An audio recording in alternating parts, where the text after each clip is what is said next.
Hello friends, नेकी skills पे आपका स्वागत है। फ्रेंड्स, आज हम बात करेंगे स्पिनिंग मिलों में अलग अलग तरह के जो पैकेज इस्तेमाल किए जाते हैं, जिसका कि सीधा संबंध मटेरियल के सेग्रीगेशन से, यानी अलग अलग तरह का जो माल हम बनाते हैं उस माल की पहचान के लिए जो भी पैकेज अलग अलग रंग के इस्तेमाल किए जाते हैं उसके बारे में हम बात करेंगे कि मटेरियल का सेग्रीगेशन कैसे किया जाता है। सेग्रीगेशन होता है कि जो भी हम माल चलाते हैं, मान लो हमारे पास अलग अलग लॉट का, अलग अलग फाइबर या रेशों का, या जैसे कि आजकल न्यू कॉर्प नई कॉटन का माल आता है, तो उस सभी को हम अलग अलग मिक्सिंग के अनुसार चलाते हैं। तो उसकी पहचान के लिए हम कार्डिंग मशीन से ही उसका सेग्रीगेशन शुरू कर देते हैं। तो कार्डिंग मशीन में जैसे कि आप देख भी सकते हैं, अलग अलग रंग का ये कैन, इस कैन में अगर हमें ज़रूरत हो तो हम कोई डोरी या टेप का इस्तेमाल कर लेते हैं पहचान के लिए।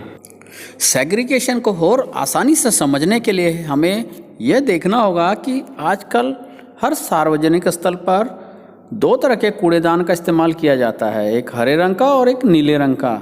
हरे रंग वाले में गीला कचरा डाला जाता है, नीले रंग में सूखा कचरा। तो ये एक सेग्रीगेशन का सबसे बड़ा उदाहरण है।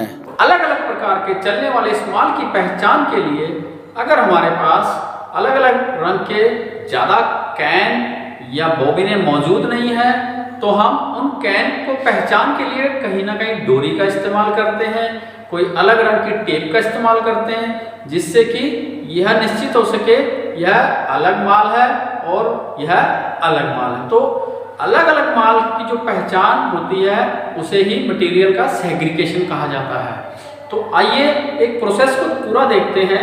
कार्डिंग से लेके और बाइंडिंग तक हमने एक जो माल चलाया हुआ है उसको किस प्रकार से सेग्रीगेट किया हुआ है। यह जो सेग्रीगेशन आपको हम समझा रहे हैं, यह 40 कोम्बड़ होजरी धागे का काउंट है और रोबिंग का काउंट 1.0 है। तो इस तरीके से ये जो काउंट है इसकी सेग्रीगेशन की गई है।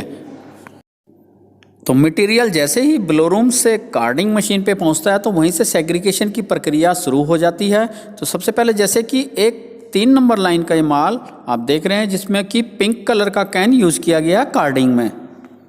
कार्डिंग में एक कैन में लगभग 10,000 मीटर स्लाइवर की इसकी कैपेसिटी होती है।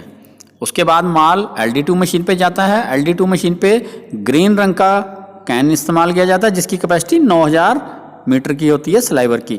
इसके बाद माल ले फार्मर मशीन पर, ले फार्मर जहाँ पर कि 18 स्लाइवरों को मिलाकर एक लेप बनाया जाता है। यहाँ पर आप दिखाई दे रहा है आपको, जैसे कि यहाँ पे प्लेन स्पूल का इस्तेमाल किया जा रहा है। एक लेप की जो लेंथ है वो लगभग 250 मीटर होती है। ले फार्मर के बाद माल कॉम्बर मशीन पे चलता है। कॉम्बर मशीन पर ऑरेंज कलर का कैन इस्तेमाल किया जा रहा है पीली टेप के साथ। एक कॉम्बर मशीन में एक कैन की कैपेसिटी लगभग 5600 मीटर की होती है। उसके बाद माल RSB मशीन पे चलता है। RSB मशीन में जो इस पे कैन इस्तेमाल किया जा रहा है वह ऑरेंज कलर का ही है, परंतु उसमें हरे रंग की डोरी का इस्तेमाल किया जा रहा है। और इस कैन की जो स्लाइवर की लंबाई इस कैन में आती है वह 4350 मीटर। RSB से होते हुए माल सिंप्लेक्स मशीन या स्पीड फ्रेम मशीन पर पहुंचता है। स्पीड फ्रेम मशीन पर इस माल को चलाने के लिए स्पीड फ्रेम की हरे रंग की बोबिन का इस्तेमाल किया जाता है और एक बोबिन के ऊपर लगभग 3000 मीटर रोबिन आती है।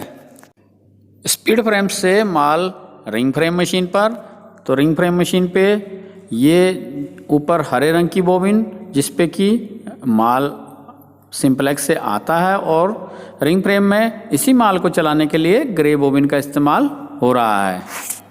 रिंग बोबिन में जो धागे का वजन होता है लगभग 50 से 60 ग्राम होता है। रिंग फ्रेम बोबिन से माल लिंक कॉर्नर मशीन पर जा रहा है। लिंक कॉर्नर मशीन का यह एक लाभ रहता है कि उसमें बोबिन इधर उधर मशीनों में गिरती नहीं है, जिससे मिक्सअप का चांस कम रहता है। और 40 काउंट में जो कोन टिप का इस्तेमाल किया जा रहा है वह रेड बीम। इस वीडियो के अंदर आपको जो डॉप लेंथ हमने बताई है यह यूनिट के अनुसार घटाई या बढ़ाई भी जा सकती हैं। यह सिर्फ एक अनुमान के लिए आपको बताई गई है। तो ये था मटेरियल का सेग्रीगेशन कैसे किया जाता है। अगर वीडियो पसंद आए तो लाइक और सब्सक्राइब अवश्य करें। धन्यवाद।